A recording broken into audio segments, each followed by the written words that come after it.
예, 안녕하십니까. 오늘 강연을 진행하게 될 상명대학교 서광규 교수라고 합니다.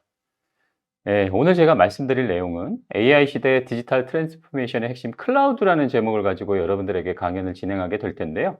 오늘 키워드는 딱 세 가지입니다. 처음에 나오는 AI, 그 다음에 디지털 트랜스포메이션, 그리고 실제로 AI 시대의 디지털 트랜스포메이션을 수행하기 위해서 핵심이 클라우드라고 제가 이렇게 제목을 뽑아봤는데, 실제로 AI와 클라우드와의 관계, 그리고 디지털 트랜스포메이션과 클라우드의 관계를 오늘 살펴보도록 하겠습니다. 자, 목차는 이렇게 말씀드리려고 합니다. 먼저 소프트웨어 패러다임이 어떻게 변화하였는가를 한번 살펴보게 되고요. 물론 클라우드에 대한 얘기들을 여러분들 굉장히 많이 들어보셨을 텐데 클라우드 컴퓨팅에 대한 기본 개념을 짤막하게 살펴보겠습니다. 그리고 오늘의 역시 또 하나의 중요한 핵심 키워드인 디지털 트랜스포메이션의 개념을 짤막하게 한번 살펴볼 것이고요. 제가 파란색으로 목차에 표시했던 세 꼭지가 있습니다. 첫 번째가 4번으로 표시한 거죠. DX는 디지털 트랜스포메이션의 약자입니다. DX에서의 클라우드의 중요성, 그리고 DX를 수행하기 위해서 클라우드를 어떻게 활용할 것인가, 그리고 실제로 DX를 위해서 클라우드에서 제공하는, 제가 XaaS라고 표현을 했는데요. X는 everything 또는 anything이라고 표현을 합니다. 그래서 즉 서비스로서 제공되는 모든 것을 의미하게 되고요. 실제로 DX를 수행하기 위한 핵심 디지털 기술들, IT 기술들이 있는데 그 모든 것들, 그 X에 해당하는데요. 이것들이 클라우드로 어떻게 제공되고 있는지, 그러므로 인해서 DX를 수행하기 위해서 왜 클라우드가 중요한지를 여러분들에게 말씀을 드리고 오늘 강연의 결론을 맺도록 하겠습니다. 일단 먼저 소프트웨어 패러다임을 살펴보기 전에 실제로 클라우드 얘기 굉장히 많이 하죠. 제가 지금 클라우드라고 얘기를 했습니다만 클라우드는 클라우드 컴퓨팅 또는 클라우드 컴퓨팅 서비스 또는 클라우드 서비스 다 공통된 용어입니다. 근데 요즘은 간단하게 그냥 클라우드라고 얘기를 많이 합니다. 그래서 일반적으로 언론이라든지 뉴스 매체라든지 등등등에서 언급하는 클라우드라는 얘기는 제가 방금 말씀드렸던 그 개념으로 이해하시면 되겠습니다. 자, 제가 실제로 클라우드가 왜 중요한가에 대해서 말씀드리기 전에 언론에 비친 클라우드 컴퓨팅의 사례들을 한번 살펴보시게 되면 실제로 클라우드가 얼마만큼 중요하게 논의되고 있다라는 걸 여러분들이 쉽게 이해하실 거고요. 특히 제가 오늘 뉴스기사, 최근 뉴스기사만 뽑아온 건데요. 이 뉴스기사에서 언급하고 있는 게 디지털 트랜스포메이션을 위해서 클라우드 컴퓨팅이 어떻게 쓰이고 왜 중요한지에 관련된 기사만 제가 대표적인 것만 뽑아왔습니다. 자, 첫 번째가 여러분들 보시는 신한금융그룹, 대표적인 우리나라 금융그룹이죠. 여기서도 디지털 트랜스포메이션을 성공시키기 위해서 무엇을 적용했느냐? 클라우드를 적용했는데 조금은 애석하게도 우리나라 클라우드 서비스를 제공하는 CSP가 아닌, CSP라고 하면 클라우드 서비스 프로바이더를 의미하죠.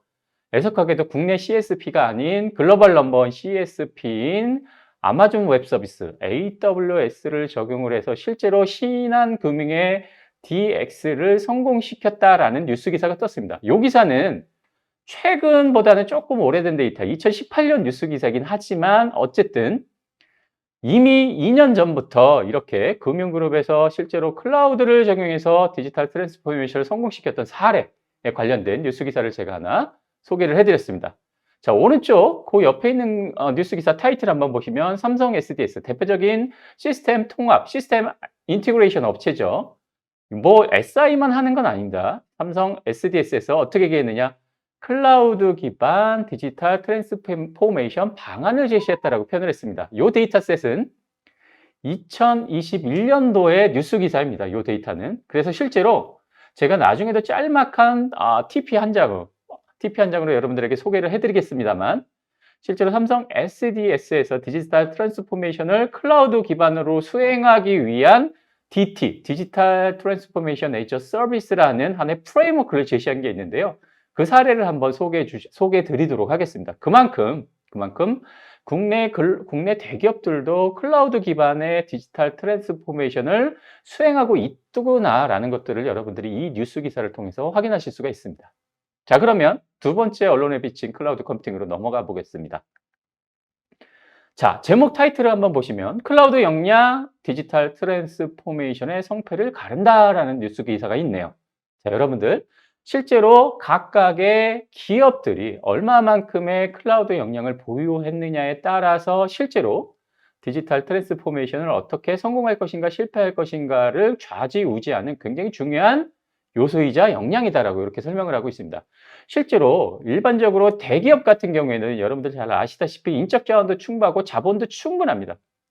즉 리소스들이 충분해서 사실은 클라우드 역량을 충분히 발휘할 수 있고 이걸 통해서 디지털 트랜스포메이션을 수행하는 것이 그다지 어렵지 않습니다.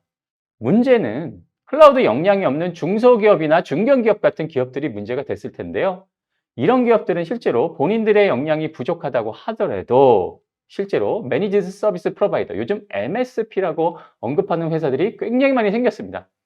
실제로 MSP 기업들의 역량을 이전받아서 클라우드의 전환, 이걸 통한 디지털 트랜스포메이션의 전환으로 이어질 수도 있다라는 것들을 여기서 설명하고 있다라고 보시면 되겠고, 어쨌든 클라우드 역량이 디지털 트랜스포메이션의 성패를 좌지우지한다라는 것들이 이 뉴스 기사에서 언급하고 있는 내용으로 보시면 되겠습니다.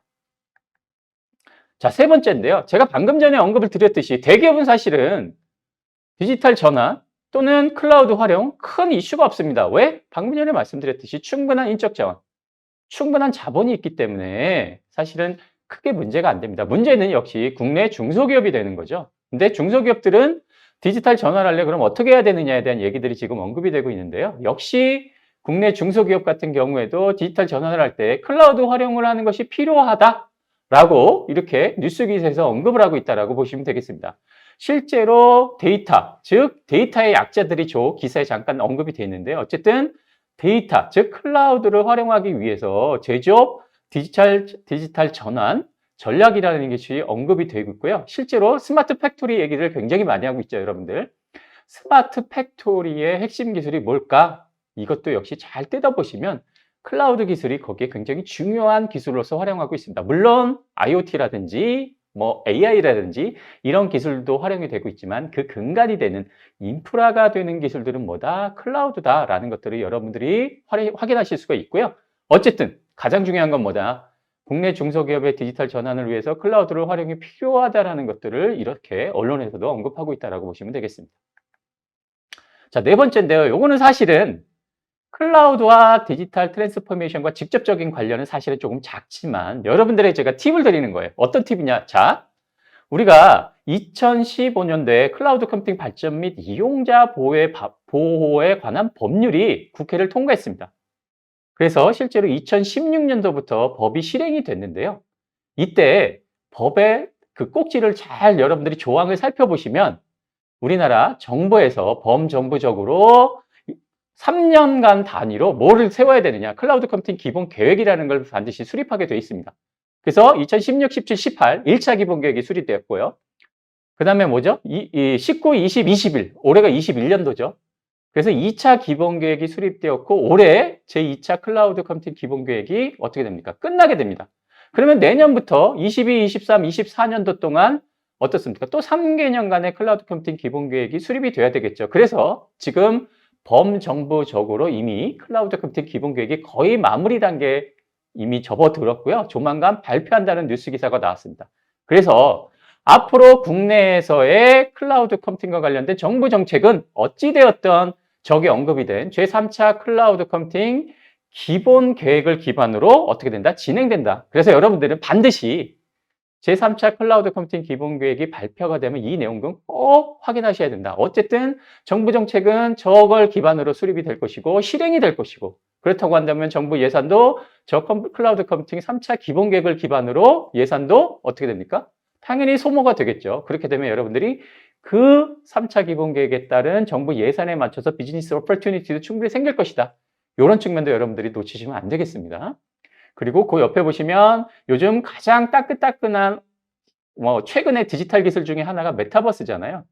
역시 그 앞에 뭐가 나왔습니까? 정부 클라우드 컴퓨팅 및 메타버스 대응 전략 곧 발표 이렇게 돼 있잖아요. 여기서 한 5개 정도의 도메인을 정부가 구체적인 전략을 발표한다라고 말씀을 드렸는데 어쨌든 1번으로 나온 게 클라우드 컴퓨팅입니다. 메타버스가 한 5번째 정도로 나오고요. 세부 내용은 여러분들이 뉴스 기사를 아마 확인해 보시면 될 텐데 어쨌든 정부에서도 이렇게 클라우드 컴퓨팅에 대한 중요성을 이렇게 언급하고 있다라고 보시면 되겠습니다. 그리고 지금 제가 제목에서 여러분들에게 말씀드리는 건 AI 시대 디지털 트랜스포메이션 핵심 클라우드잖아요. 그러면 AI와 클라우드와 어떤 연관관계가 있느냐도 여러분들이 분명히 중요하게 언급이 돼야 되고 그 내용을 제가 말씀드려야 되는데 저기 보시면 제목에 보시면 인공지능 전통산업의 미래를 더하다. 그래서 아까 제가 얘기 드렸던 게 뭐예요? 스마트 팩토리입니다, 사실은.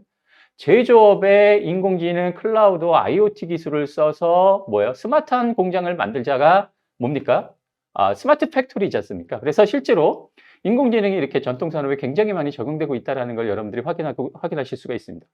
그 옆에 보시면은 그림 하나가 있죠. 밑에 보시면 닥터 앤서 1.0의 주요 임상 결과 사례라고 돼 있지 않습니까? 닥터 앤서라는 건 뭐냐?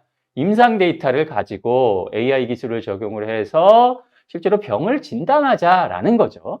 근데 실제로 AI 기술을 적용할 때 그 기반이 뭐냐? 클라우드 기반의 AI 플랫폼, 요것을 활용을 해서 병 진단을 하는 게 핵심 내용이라는 거죠. 그러면 의료 파트에서도 의료기관에서 활용하는 것 또는 의료산업 도메인에서도 클라우드가 AI가 어떻게 적용되는지의 사례를 여러분들이 확인하실 수 있고 단순히 AI를 적용하는 게 아니라 클라우드 플랫폼, 클라우드 기반의 AI 플랫폼을 활용을 해서 뭡니까? 저런 다양한 병을 진단하자라는 쪽으로 확대되고 있다고 보시면 되기 때문에 인공지능도 클라우드 기반의 인공지능이 전통산업에 적용되고 있다, 융합되고 있다 이렇게 이해하시면 되겠습니다. 자, 그래서 제가 언론에서 지금 살펴보고 있는 클라우드를 잠깐 살펴봤습니다. 자, 그러면 소프트 패러다임이 어떻게 변화됐는지 최근 동향들을 한번 볼게요. 2000년대에는 어떤 얘기가 있었냐면 이때는 ICT라는 얘기가 어마어마하게 나왔습니다. 그래서 ICT will change the future라고 돼 있잖아요. 그래서 ICT, 정보통신 기술이죠. 정보통신 기술이 뭡니까? 미래를 바꿀 것이다. 이런 얘기가 2000년대 초반에 나왔습니다. 자, 두 번째 패러다임으로 넘어왔는데 이게 10년이 지났어요. 2010년대 초반에 보니까 Software is eating up the world라고 돼 있잖아요. 소프트웨어가 뭐예요? 세상을 집어삼키고 있다라는 말이 돼 있죠. 그래서 저 밑에 보시면 Software will change all law of competition 뭐 이렇게 돼 있잖아요. 그래서 경쟁의 법칙이 어떻게 됩니까? 소프트웨어에서 모든 게 다 바뀌고 있다. 그리고 more and more industry will be disrupted by software라고 돼 있죠. 점점 더 많은 산업들이 소프트웨어에 의해서 어떻게 됐다? 파괴되고 있다. 즉 소프트웨어에 의해서 기존 산업의 패러다임이 바뀌고 있다는 걸 언급하고 있습니다. 요게 불과 10년 전 얘기입니다. 2010년도 초반. 자, 세 번째 슬라이드로 왔습니다. 소프트웨어 패러다임의 변화. 지금은 어떤 얘기를 하고 있냐라는 거죠. 그러면 어떻게 했을까? 저 그림에서 보시다시피 AI is eating software. 뭡니까? 이제 AI가 뭐예요? 소프트웨어를 먹고 있다. 지금 그래서 방금 전에는 software ate the world. 그래서 소프트웨어가 세상을 먹고 있다라고 했지만 이제는 뭡니까? AI가 소프트웨어를 먹고 있다. 이렇게 시대가 많이 변화가 있고 그래서 요즘 언급하고 있는 게 다 AI 시대 이런 얘기들이 그래서 언급이 되고 있는 것이다 라고 여러분들이 이해하시면 되겠습니다. 자, 그래서 이렇게 소프트웨어 패러다임을 봤습니다. 그래서 인공지능이란 뭐다? 굉장히 다양한 정의가 있을 수 있습니다만 저 앞에 있는 제가 서두에 언급드렸던 요 슬라이드의 맨 윗부분에 언급드렸던 패러그래프가 인공지능의 아마 정의일 겁니다. 자, 제가 한번 읽어보면 인공지능은 인지, 학습, 기억, 판단 등 인간의 지적 능력, 이게 지능이라고 표현하죠. 이것의 일부 또는 전체를 컴퓨터를 이용해서 구현하는 능력이다 라고 이렇게 표현이 되어 있습니다. 그래서 데이터 획득, 맨 처음에 데이터를 다양하게 획득을 하죠. 그 다음에 데이터를 전처리를 하게 됩니다. 그래서 이게 다양하게 적용이 되고 있고요. 모델을 생성할 수 있는데 AI 모델들이 굉장히 많고 머신러닝 모델들이 굉장히 많지만 최근 들어서는 어떻습니까? 딥러닝 기반으로 AI 모델들이 굉장히 많이 나와가 있고요. 정확도가 굉장히 높아지고 있습니다. 그리고 이게 어떻습니까? 굉장히 다양한 산업군에 적용되고 있죠. 제가 아까 방금 전에 설명했던 의료, 제조뿐만이 아니라 금융뿐만이 아니라 농수산업, 이동체, 안전산업 굉장히 다양한 분야에 언급이 되고 있다. 근데 여기서 제가 이 슬라이드를 따온 것 중에서 가장 핵심은 사실은 오른쪽 꼭지에 있는 겁니다. 여러분들이 보시기에 오른쪽 꼭지. 오른 꼭지에 뭐라고 돼 있어요? 클라우드와 고성능 컴퓨터, GPU라는 얘기가 나오게 되죠. 그래서 어쨌든 인공지능도 결국은 GPU라는 하나의 소프트웨어, 하드웨어가 나왔기 때문에 이게 굉장히 많이 발전하게 된 거라는 걸 핵심적으로 여러분들이 아실 수 있겠지만 또 하나 중요한 내용은 뭐다? 클라우드로 인한 대용량의 처리, 분산 처리가 가능해졌기 때문에 인공지능이 이렇게 활발하게 적용되고 있고 더 발전할 수 있겠다라는 걸 여러분들이 확인할 수가 있어서 인공지능도 역시 클라우드 기반으로 발전되고 있다는 걸 여기서 또 확인하실 수가 있는 겁니다. 자, 인공지능에 대한 정의를 이렇게 간단하게 살펴봤고요. 자, 이제 클라우드의 기본 개념인데 이거 너무나 많이 보신 그림일 텐데 이게 사실은 굉장히 오래된 그림입니다. 사실은. 이 그림에서 보시는 것처럼 마찬가지로 모든 IT 리소스가 필요할 때마다 필요만큼 빌려 쓰는 게 클라우드 컴퓨팅이다. 그래서 이게 데자뷰라고 많이 얘기하는데 전기랑 똑같은 개념으로 설명을 많이 하고 있습니다.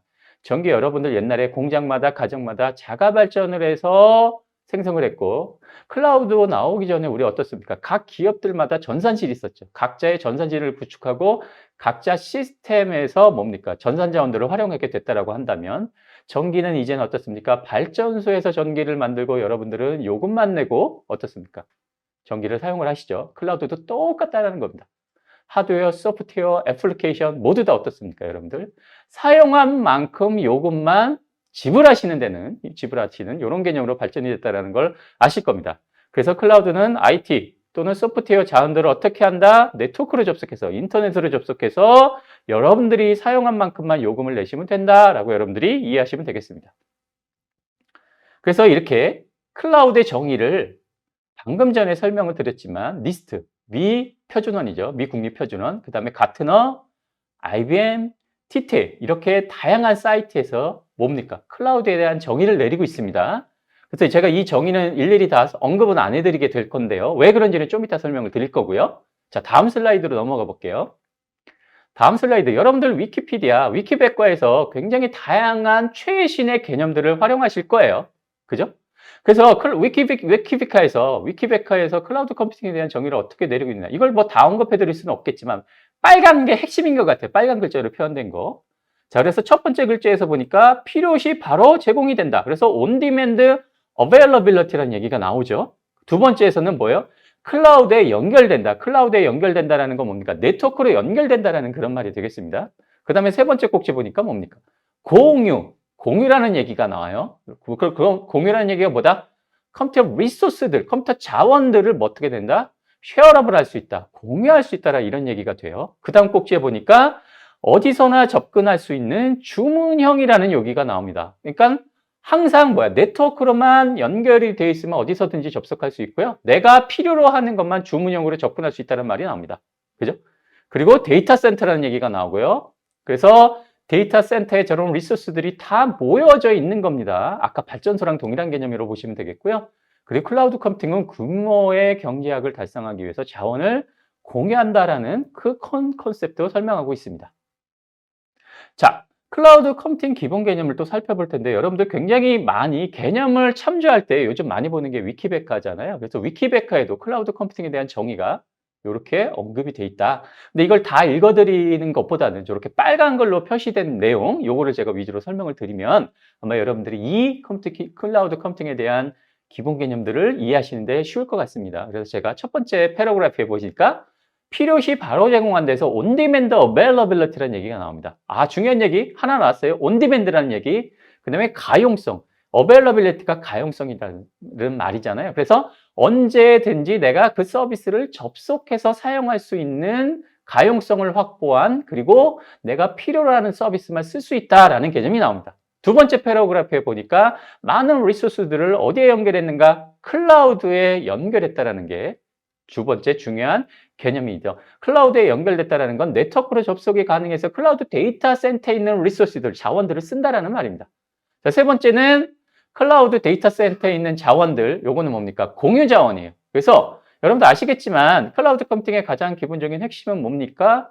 피지컬한 리소스, 피지컬한 자원들하고 물리적인 자원들하고 뭡니까? 가상 자원, 버추얼 리소스, 버추얼 자원들을 공유해서 쓴다라는 게 굉장히 중요한 개념이기 때문에 공유라는 개념이 나옵니다. 자, 그 다음에 네 번째 패러그래프 보니까 어디서나 접근할 수 있는 주문형 접근이다라는 말이 나오죠. 그래서 아까 말씀드렸던 저 위에서 첫 번째 패러그래프에서 설명을 드렸던 온디맨드 어베일러빌리티라는 얘기들이 또 나오게 됩니다. 그만큼 중요하다는 얘기죠. 그리고 다음 패러그래프에서 나오는 게 데이터 센터라는 얘기 나오고요. 여기에는 모든 리소스들이 다 밀집되어 있다, 모여 있다라고 보시면 되겠고, 그래서 클라우드 컴퓨팅은 일관성하고 규모의 경제학을 달성하기 위해서 자원을 공유해서 쓴다라는 이런 개념이 정의가 되어 있습니다. 지금 여기서 살펴본 것과 마찬가지로 클라우드 컴퓨팅의 기본적인 개념들은 굉장히 다양한 기관에서 다양한 정의를 내리고 있습니다. 그래서 클라우드 컴퓨팅의 기본 개념이 굉장히 뭐예요? 혼재돼 있다. 이걸 정리할 수 있는 게 뭐냐? 그래서 다음 패러그래프에 설명을 드리는 국제 표준으로 이해하는 클라우드 개념을 제가 짤막하게 소개를 해드리려고 합니다. 그래서 클라우드 컴퓨팅의 개념이 어디 정의되어 있냐면 ISO, IC 여러분들 국제 표준화 기구인 거 다 아시죠? 여기 17788이란 문서를 보시면 2014년도에 클라우드 컴퓨팅 오버뷰 앤 보캐블러리, 그래서 클라우드 컴퓨팅의 기본적인 개념과 보캐블러리가 이 문서에 소개가 되어 있습니다. 여기에 클라우드 컴퓨팅의 개요가 오버뷰가 어떻게 정의가 되어 있냐 하면 이거 다 읽어드리지 않고 제가 빨간 것만 소개를 해드릴게요. 클라우드 컴퓨팅은 패러다임인데 무엇을 가능하게 하는 패러다임이냐? 네트워크 액세스예요. 네트워크로 접속이 가능해야 된다. 그리고 뭐예요? Scalable and elastic pool of shareable physical or virtual resources. 아까 제가 말씀드렸잖아요. 그죠? 피지컬, 그리고 물리적인 자원, 그리고 버추얼 자원들을 쉐어러블, 공유할 수 있다. 그리고 요거를 스케일러블, 확장 가능하고 탄력적인 어떤 풀, 공유 자원으로서 사용할 수 있어야 된다. 근데 무엇을 가지고? with 다음에 뭐라고 돼 있어요? 셀프 서비스 프로비저닝, 즉 사용자가 서비스를 스스로 내 스스로 서비스를 만들어서 프로비저닝, 제공할 수 있는 형태가 된다. 그리고 맨 끝에 보니까 온디맨드라는 얘기가 나오죠. 주문형이라는 얘기가 나옵니다. 그래서 클라우드 컴퓨팅은 셀프 서비스를 제공해 줘야 된다. 주문형 관리가 가능해야 된다. 공유가 가능하고 확장이 가능하고 탄력적인 물리적인 또는 가상적인 리소스를 풀로 만들어야 되고 이게 네트워크로 접속할 수 있어야 된다라는 이렇게 정의가 명확하게 내려져 있는 것입니다. 그래서 클라우드의 컴퓨팅을 여러분들이 이해하실 때는 사실은 국제표준에서 내놓으라 하는 전 세계의 클라우드 전문가들이 모여서 정의를 내린 이 클라우드 컴퓨팅의 정의를 여러분들이 차용하시고 활용하시는 게 좋겠다라고 해서 제가 이걸 설명을 드리는 겁니다. 자, 그래서 이 문서에서 굉장히 중요하게 설명하고 있는 게 Key Characteristics, 즉 클라우드 컴퓨팅의 주요 특징이 몇 가지가 있느냐, 6가지가 있다라고 이렇게 언급을 해놨어요. 아까 제가 방금 전 슬라이드에서 빨갛게 표현한 게 바로 이 내용이거든요. 그래서 주문형 셀프 서비스다. 클라우드 서비스는 사용자가 주문형으로 스스로 셀프 서비스를 해야 된다. 그리고 폭넓은 네트워크 접근이 가능해야 된다. 즉 네트워크로 접속해야 되는데 대부분은 인터넷으로 접속이 가능해야 된다. 인터넷의 시큐리티를 좀 강화하기 위해서 VPN 등으로 접속해도 물론 가능합니다. 그리고 방금 전에 설명을 드렸던 아주 빠르게 탄력적으로 자원을 늘렸다 줄였다 할 수 있어야 된다. 그리고 클라우드 컴퓨팅은 하나의 리소스들을 여러 사용자들이 쓰잖아요. 여러 사용자를 테넌시라고 하거든요. 테넌트라고 표현을 하는데 공통의 리소스들을 여러 사람들, 여러 테넌트들이 써야 되기 때문에 멀티 테넌시, 멀티 테넌티 구조를 제공해야 된다. 이렇게 언급을 할 수 있고요. 아까 말씀드렸던 가상 물리 자원을 공유해서 풀링을 만들어서 써야 되고, 아까 말씀드렸죠. 전기 요금처럼 클라우드 컴퓨팅 서비스도 뭡니까? 사용한 만큼 요금을 내셔야 됩니다. 그래서 종량제 서비스, 즉 유틸리티 컴퓨팅이 돼야 된다. 그래서 방금 전에 말씀드렸던 클라우드 컴퓨팅의 주요 특징 6가지를 잘 정의를 내린 것이 클라우드 컴퓨팅의 정의다라고 여러분들이 이해하셔도 크게 무리가 없습니다. 그래서 여러분들 반드시 기억하셔야 될 거, 클라우드 컴퓨팅의 주요 특징은 바로 이 6가지를 어떻게 잘 조합해서 결국은 궁극적으로 이 기술을 어떻게 구현할 것인가로 어프로치 하시면 큰 무리가 없다. 이렇게 정의 드릴 수가 있겠습니다. 자, 그러면 여러분들이 클라우드 컴퓨팅의 개념까지 이해하신 거예요. 자, 이제는 DX 얘기를 좀 하겠습니다. 오늘의 주제가 어쨌든 DX의 클라우드의 중요성, 역할들을 설명한 거기 때문에 자, DX의 개념을 잠깐 설명을 드리면 DX는요, 일단 핵심이 디지털 기술을 활용해야 돼요. 디지털 기술의 대표적인 거 AI, 빅데이터, IoT, 블록체인, AR, VR, 클라우드 뭐 이런 겁니다. 그래서 일단은 기업들이요, 기존의 사업 서비스 모델들에서 줄 수 있는 고객 가치를 개선해야 돼요. 즉 밸류를 어떻게 크리에이션 할 것인가 기업의 생존과 직결됩니다. 이걸 하기 위해서는 오퍼레이션 시스템, 즉 운영 체계를 최적화해야 되거든요. 최적화할 때 디지털 기술을 활용했었을 때 어떤 효과를 얻을 것인가를 고민해야 되고, 실제로 경쟁이 너무나 이제 치열해요. 인터넷이 도입되고 나서는 세계가 플랫해졌다. 플랫 월드라고 표현을 합니다. 즉 뭐예요? 각 국가마다 경쟁, 즉 경계가 없어졌어요. 장벽이 없어졌어요. 그래서 경쟁사들이 이제 무한되게 펼쳐집니다. 우리나라에서 아까 말씀드렸죠. 대표적인 클라우드 서비스를 제공하는 업체, 우리나라 네이버, NHN, KT 뭐 이런 업체들이 있지만 아까 보셨지만 신한금융도 뭐예요? 아마존 쓰시잖아요. AWS 쓰잖아요. 그만큼 무한 경쟁의 글로벌한 경쟁을 해야 됩니다. 그래서 신규 사업이나 서비스 모델을 개발해서 차별화된 고객 만족, 내부 운영 효율화를 추구하지 못하는 이런 기업 혁신 활동을 하지 못하면 이제 기업은 더 이상 살아남을 수가 없습니다. 근데 왜 그럼 DX가 필요하느냐? 기업 혁신 활동으로서 DX, 디지털 트랜스포메이션이 필요하다고 했지만 이게 필요해진 가장 큰 이유는 뭐냐면 너무 변화 속도가 빨라졌어요, 이제. 즉, 비즈니스 변화 속도가 너무 빨라졌기 때문에 여기에 대응하지 못하면 이제 기업들은 살아남을 수가 없는 그런 무한 경쟁 환경이 됐다라는 겁니다. 그래서 비즈니스 변화 속도를 따라잡기 위해서 저런 디지털 기술들을 활용하지 않을 수가 없다. 이렇게 이해하시면 되겠습니다. 그래서 이게 실제로 디지털 트랜스포메이션의 개념을 설명한 건데 맨 밑에 제가 빨간 걸로 표현한 거 디지털 테크, AI, 클라우드, 빅데이터, IoT, 로봇, 블록체인 등등등을 활용해야 돼요. 그래서 실제로 변화 영역을 보시면 경영 방식, 운영 프로세스도 변화해야 되고요. 고객과 커뮤니케이션 하는 거 채널로 변화시켜야 되고요. 비즈니스 모델, 제품 서비스 계속 변화하지 않으면 안 돼요. 즉, 저 오른쪽에 제가 빨간 걸로 표시한 거, 즉 제품이나 서비스를 제공하는 라이프 사이클 전체의 밸류 체인을 혁신하지 않고 변화시키지 않으면 기업을 살아남지 못하는 거예요. 이것이 실제로 가능한 게 저런 AI, 클라우드, 빅데이터를 포함한 디지털 테크라는 것이겠죠. 그래서 디지털 트랜스포메이션을 수행하기 위해서 저런 디지털 테크가 가장 필요하고 핵심적으로 역할을 수행할 수밖에 없다라고 설명을 드리는 겁니다. 그래서 DX가 그러면 왜 필요하냐? 방금 전에 설명드렸어요. 혁신적 방식으로 기존의 고객 경험, 고객의 가치를 개선하지 않으면 기업들은 살아남을 수 없다. 그렇다고 한다면 기업들은 어때요? 과거의 제품, 과거의 서비스를 최적화하는 방식 갖고는 이제는 살아남을 수가 없다. 그러면 새로운 방식의 고객 경험, 가치를 창출하기 위해서는 어쨌든 디지털 디지털 기술들을 활용해야 된다. 그래서 혁신적 변화를 가장 성공적으로 이끌 수 있는 핵심적 영역이 바로 뭐다? 속도예요, 이제. 즉, 이렇게 민첩성이라고 제가 표현을 했잖아요, 저기. agility, 즉, 민첩하게 대응하지 못하면 기업은 살아남을 수가 없습니다. 전통적으로 제품이나 서비스의 경쟁력을 좌지우지하는 세 가지 경쟁 핵심 요소가 있습니다. 첫 번째는 코스트, 비용. 그 다음에는 뭡니까? 퀄리티, 품질입니다.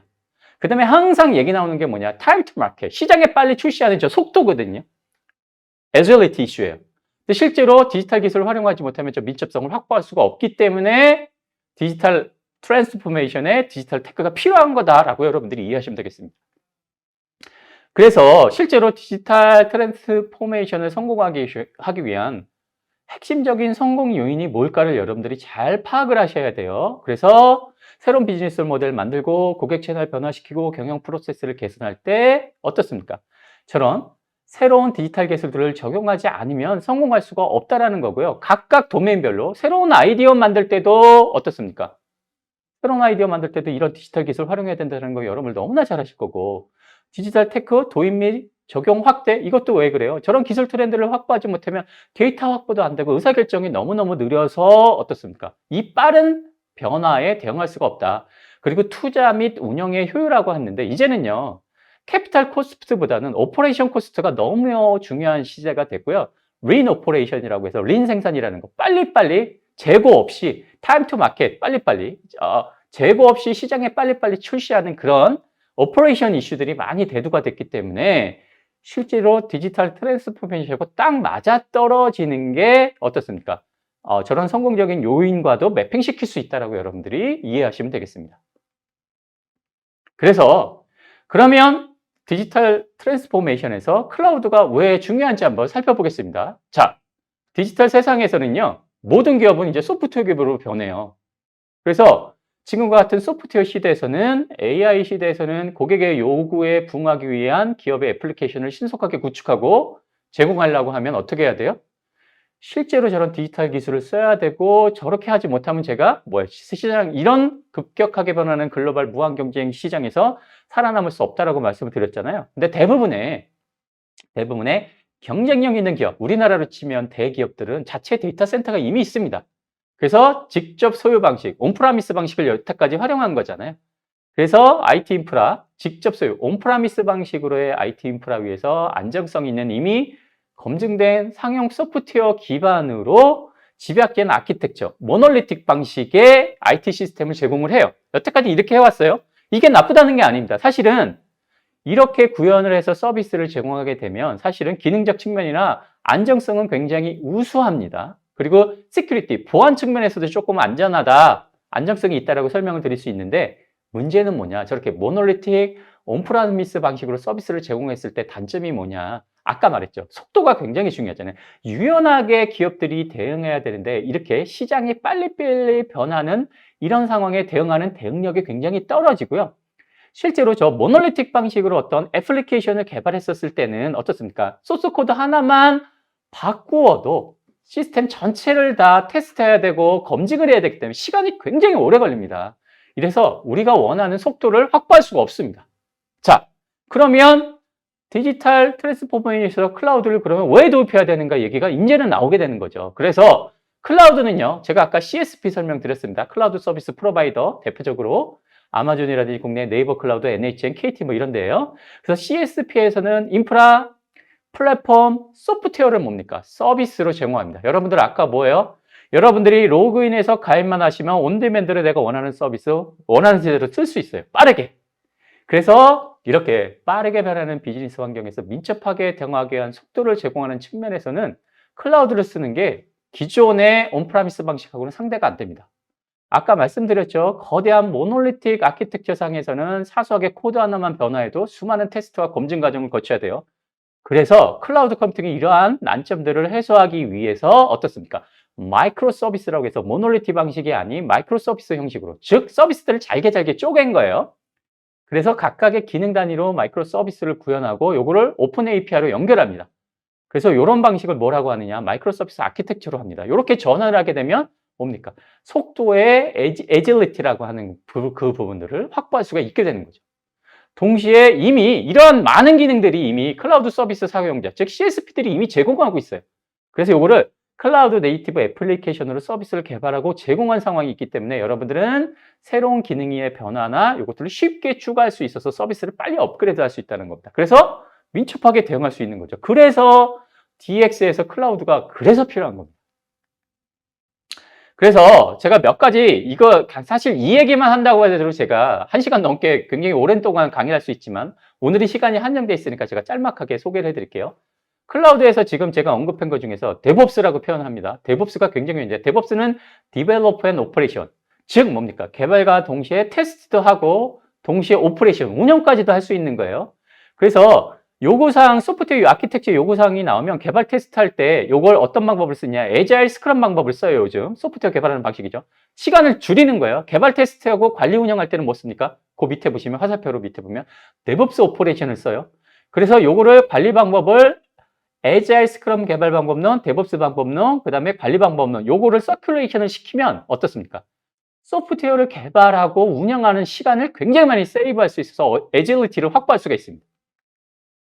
그래서 애질리티 스크럼 방법론들도 나와 있고요. 그래서 저 밑에 보시면 고객 요구 사항과 개발 테스팅 사이의 문제점을 해결할 수 있어서 이 시간을 굉장히 많이 세이브할 수 있습니다. 그리고 데브옵스는 아까 말씀드렸죠. 디벨로퍼 오퍼레이션 할 수 있다. 지속적 통합 테스트 빨리 할 수 있고요. 지속적으로 딜리버리 배포 빨리 할 수 있고요. 운영의 연속성을 가질 수 있습니다. 그래서 요즘 CI/CD라는 얘기가 굉장히 클라우드에서 많이 나오고 있는데 데브옵스 개념하고 맞물리는 개념이다라고 이해하시면 돼요. 그래서 모놀리틱 방식은 요 오른쪽 그림에 나와 있죠. 이거 오라클에서 지금 제공하는 데이터인데요. 모놀리틱 방식은 하나의 애플리케이션을 다 통짜 구조로 개발하는 거라고 보시면 왼쪽에 보시면 뭡니까? 이걸 다 마이크로 서비스 단위로 기능 단위로 좁게 잘랐죠. 그래서 오른쪽에 맨 우측의 그림에 보시면 당연히 DB들과 연결되고 컨테이너라는 작은 단위의 뭡니까? 마이크로 서비스를 다 얹었고 이걸 API로 연동해서 클라이언트들이 원하는 형태의 서비스를 조합해서 제공하는 형태. 이렇기 때문에 속도가 굉장히 빨라진다라고 여러분들이 이해하시면 되겠습니다. 그래서 실제로 클라우드에서 애질리티를 확보하기 위한 기본적인 컨셉을 제가 3장의 슬라이드에서 설명드린 것이다 라고 여러분들이 이해하시면 되겠습니다. 자, 그래서 여러분들이 혁신을 하기 위해서 전략을 수립하게 되고, 그죠? 그래서 디지털 이행 역량을 통해서 고객을 이해하게 되고 실제로 에자일 조직 문화를 적용을 해서 맨 밑에 있는 기존 서비스도 개선할 수 있고 신규 서비스도 개발할 수 있고 운영 최적화를 달성한다고 했는데 가장 중요한 중간 꼭지에서 혁신도구는 뭐냐? 혁신도구 중에서 가장 핵심적인 것이 뭐예요? 바로 IT 변화와 속도를 향상시켜 줄 수 있는 클라우드라는 것을 다시 한번 우리가 여기서 확인할 수가 있는 겁니다. 그래서 실제로 DX에서 그러면 클라우드를 어떻게 활용할까? 그럼 다양한 질문들이 당연히 있을 거예요. 클라우드로 전환할 때 그럼 우리는 어떻게 해야 되지? 라는 다양한 질문들이 당연히 있을 겁니다.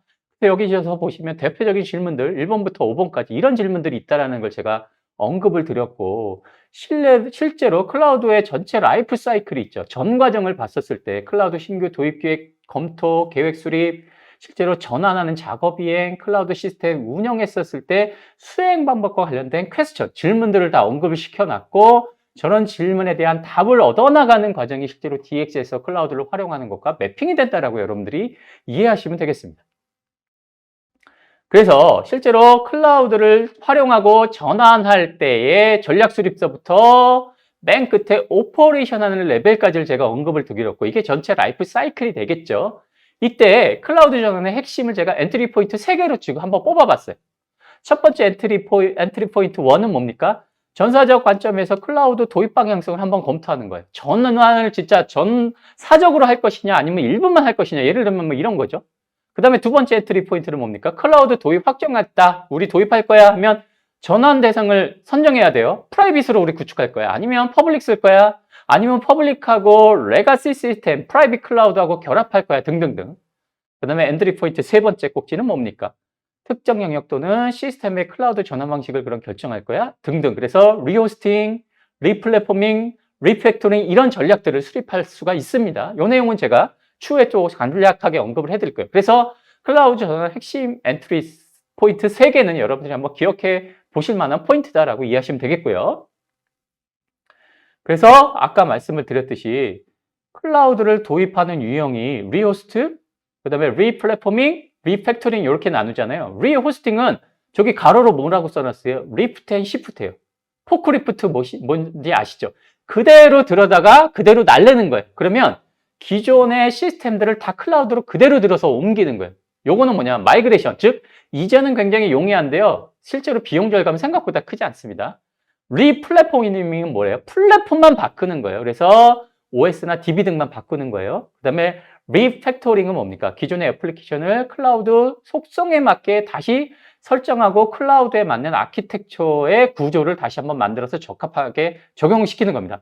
그래서 클라우드 적용 효과는 위쪽이 낮고요. 밑으로 갈수록 높은데 비용적인 측면에서 보면 정반대입니다.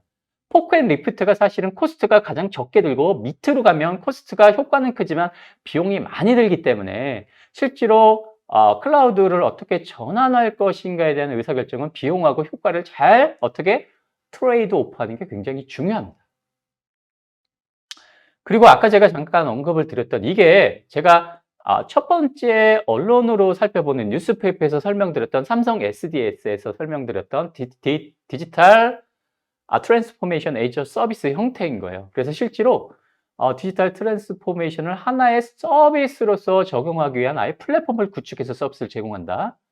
특히 세 번째 패러그래프 보시면 DTaaS는 디지털 트랜스포메이션을 가능하게 하는 기술이나 솔루션을 디지털 서비스로 미리 준비해 둔 거예요. 그래서 핵심 요소 기술 보니까 AI 에이저 서비스, 애널리틱스 에이저 서비스, 로봇 에이저 서비스, 블록체인 에이저 서비스, IoT 에이저 서비스, 빅데이터 에이저 서비스 이런 것들을 다 뭐예요? 서비스로서 이미 제공하고 있다는 거예요. 그러면 제가 아까 말씀드렸죠. 이런 애저 서비스로 제공된다라는 거는 이미 클라우드와 결합돼서 서비스를 제공한다라고 보셔도 크게 무리가 없습니다. 기본적으로요. 애저 서비스 형태는 뭐다?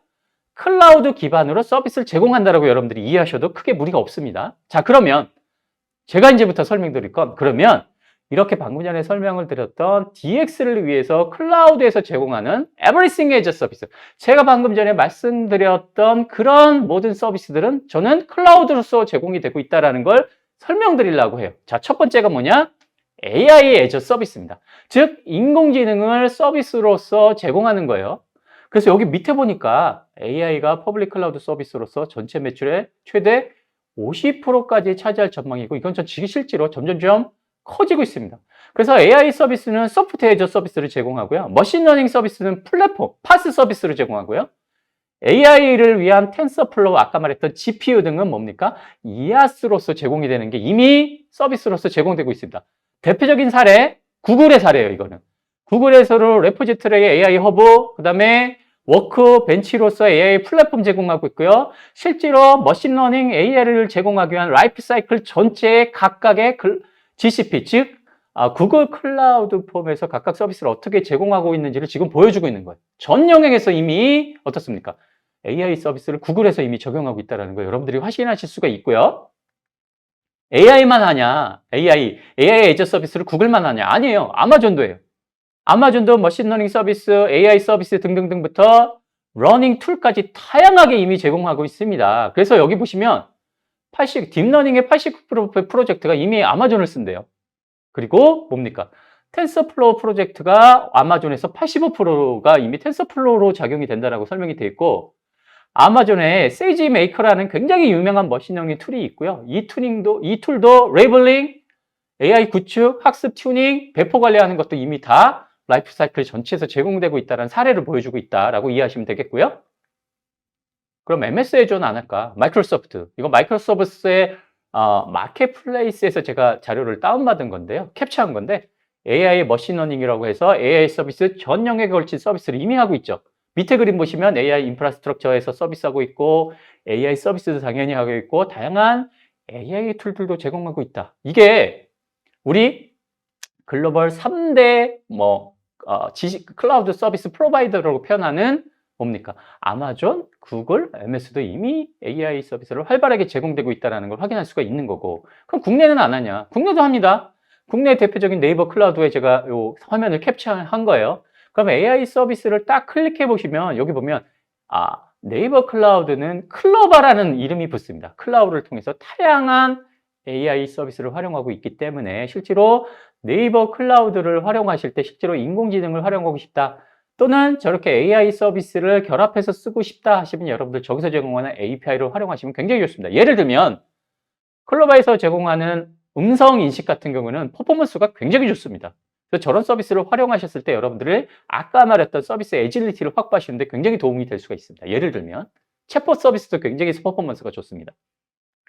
자, AI도 이런데요. 이제 두 번째 넘어갈게요. 두 번째는 뭐예요? IoT 애저 서비스잖아요.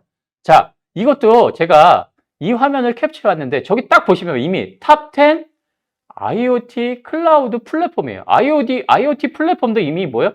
클라우드 기반으로 이미 제공이 되고 있다는 거예요. 그러면 IoT도 이미 클라우드 플랫폼 상에서 IoT가 이미 뭐다? 결합돼서 응용할 수 있다, 쓰일 수 있다. 이렇게 이해하시면 되겠고, 아까 설명을 드렸던 AI와 마찬가지로 구글, 애저, AWS도 있고요. IBM, 오라클 이런 데도 있고 SAP, 셀스포스 같은 데도 이미 IoT 클라우드 플랫폼이라는 것을 통해서 실제로 IoT를 다 통합해서 활용하고 있다고 보시면 됩니다.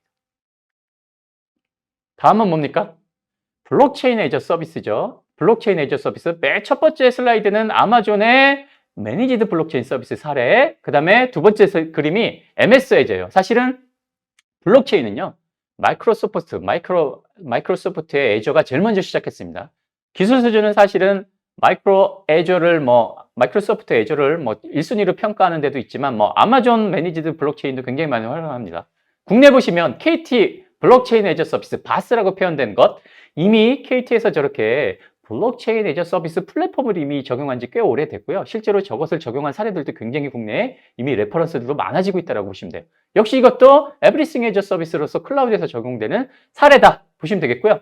요거는 뭡니까? 애널리틱스 애저 서비스예요. 분석한다 그러면 분석한다, 빅데이터 분석한다 그러면 애널리틱스를 활용하잖아요. 이것도 이미 애저 서비스 형태로 활용되고 있고요.